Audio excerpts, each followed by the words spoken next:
This is the altar series, and I think I called it Building an Altar After the Flood. Building an altar after the flood.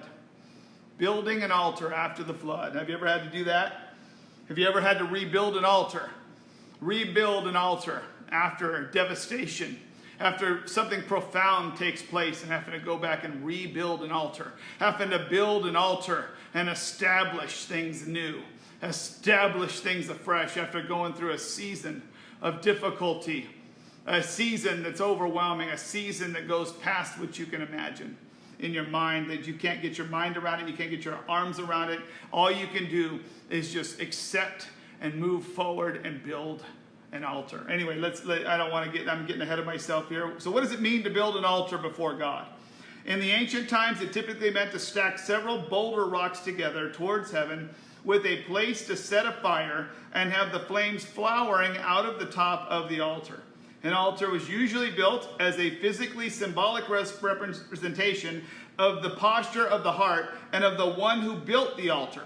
All of their heart, mind, soul, and strength was being poured out towards God, acknowledging that He is God alone and that He is holy, sovereign. He is the source of all that is known and unknown, the source of every spirit, of every soul, and of every life. You're acknowledging that He is God and that you are not. You're acknowledging that He is the sovereign Lord, that He's the one that set all this in motion.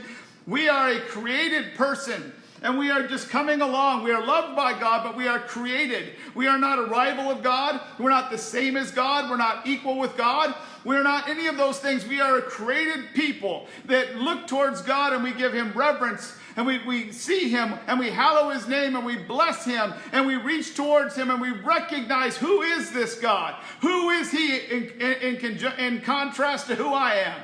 Amen. So this is what we're doing when we're building an altar. We're putting our heart, mind, and soul into this.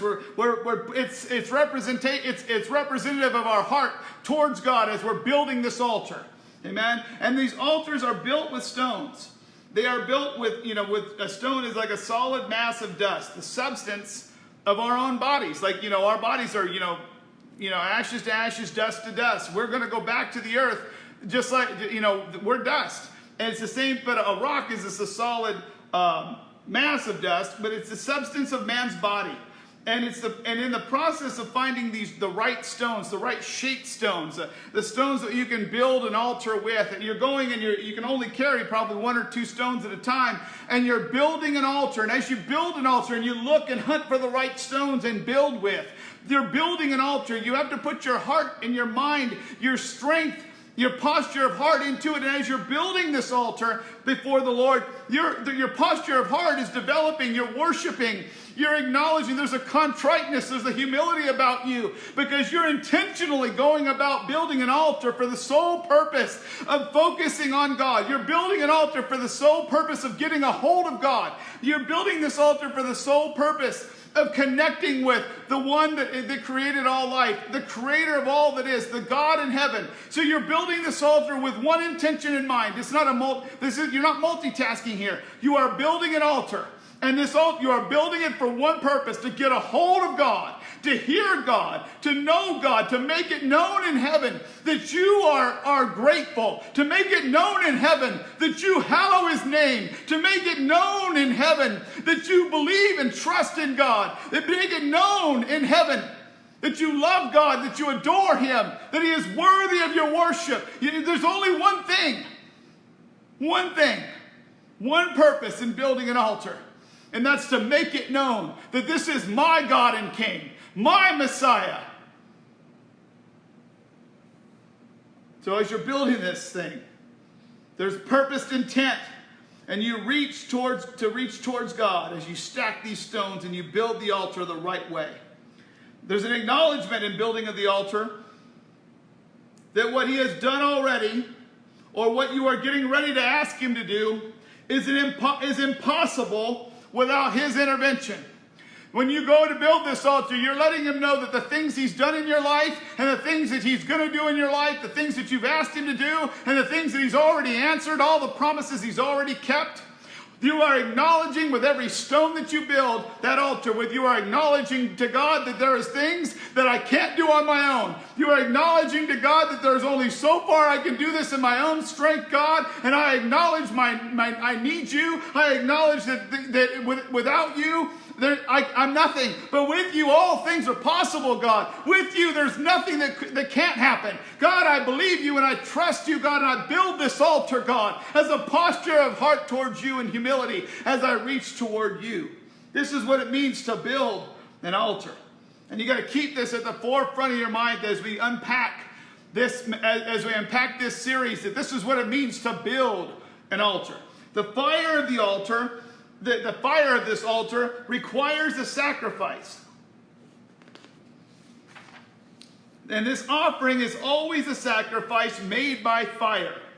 And kindle needs to be burned up in the process of building the fire of the altar. So when you go to build this altar, you're going to put a sacrifice on fire, but there's going to be a sacrifice of fire. There's going to be an offering that's going to be made of fire. And when you build this fire, as this fire begins to kindle, you have to put some, smaller pieces of wood, some insignificant debris wood, something to get it started, something light, something dry, something to get that fire to start to build. You got to build that fire with some kindle. So you start to give God some of the things that maybe are not as important. Some of the smaller things that you're willing to lay down and sacrifice as you begin to build this altar.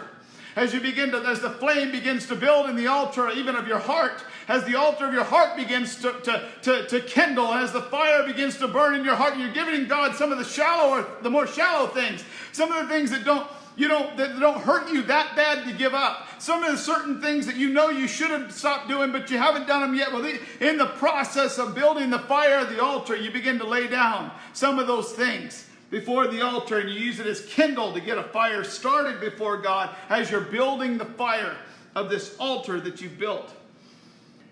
And these things are burnt up in the process of building the fire of the altar. This kindle is burned up with worthless things, like I was saying, like self-centeredness, pride, self-reliance, or even any sense of control of your life. You're laying these things down, you're putting these things down at the altar, and they're burning up. Pride, self-centeredness, idolatry, covetousness, you're putting all this at the altar.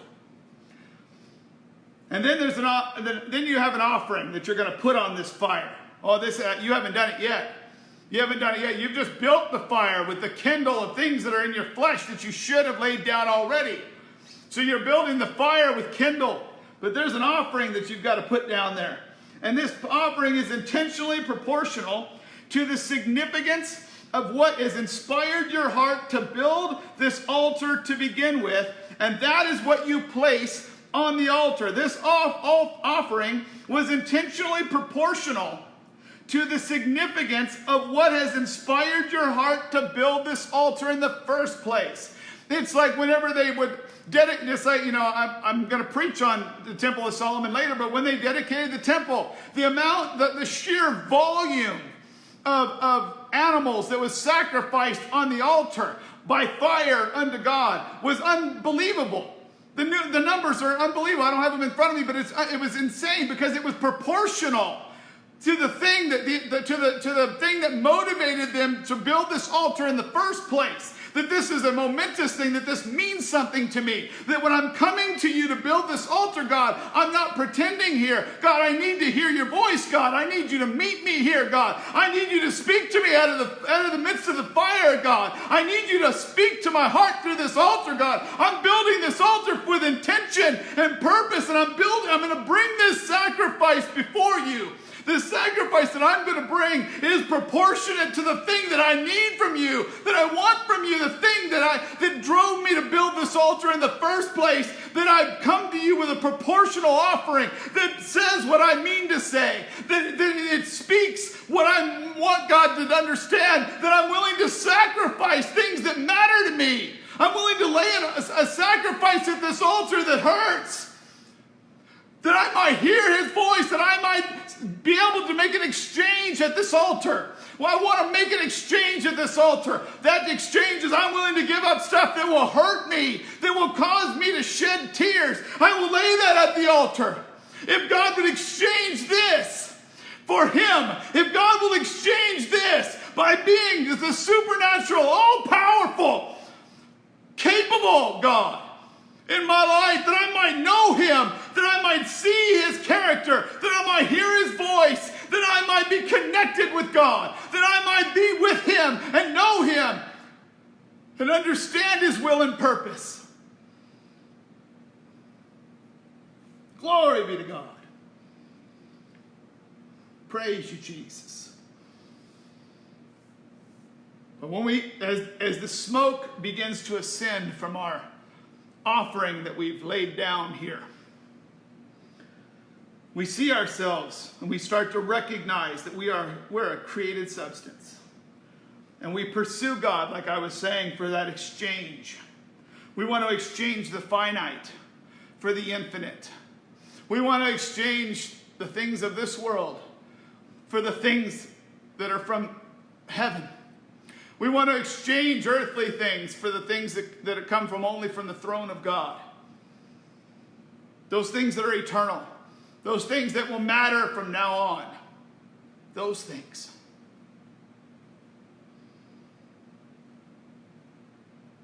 So we bring something that's of great value. And everything that we thought we wanted in this life, everything that we thought was most important in this life, we come and we place it at the altar. It's like when Abraham was willing to sacrifice Isaac. Abraham was willing to give God anything and everything. Whatever God wanted, he could have it, because all Abraham wanted was God's will to be done and to be established in his life. That's all that mattered. That's all he wanted. So we come before God and we lay down those things that really mattered to us. We place them at the altar. And the black smoke of our willfully surrendered wills arises as a sweet smelling aroma into the nostrils of God. It's a sweet smelling aroma unto him.